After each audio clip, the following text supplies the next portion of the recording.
IP கேமராவை பாக்ஸில் installation பண்ணுறது. கேமரா பாக்ஸ் அவுட்டோர் பாக்ஸில் ஹோல்ஸ் போட்டு அதில் இன்ஸ்டலேஷன் பண்ணுறது. அதோட வீடியோ தான் இந்த வீடியோ. இப்போ நம்ம ஒரு இடத்துல 20 ஐபி கேமரா போடுறோம். அதில் வந்து பாக்ஸில் ஒவ்வொரு கேமராவையும் எப்படி இன்ஸ்டாலேஷன் பண்ணுறோம் அப்படிங்கிறது தான்.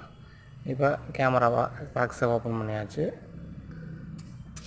அன்பாக்சிங் பண்ண கேமராவை எடுத்து நம்ம பாக்ஸோட கவரில் ஸ்க்ரூ பண்ணுறோம். அவ்வளோதான். கேமரா பாக்ஸில் கேமரா இன்ஸ்டால் பண்ணுறது. ஒவ்வொரு கேமராவுக்கும் 3 ஸ்க்ரூ வரும். 3 ஸ்க்ரூ போட்டோம்னா கேமரா ஃபிக்ஸிங் ஆகிரும். அதுதான் கேமரா பாக்ஸில் கவரில் ஃபிக்ஸ் பண்ணுறது கேமராவை.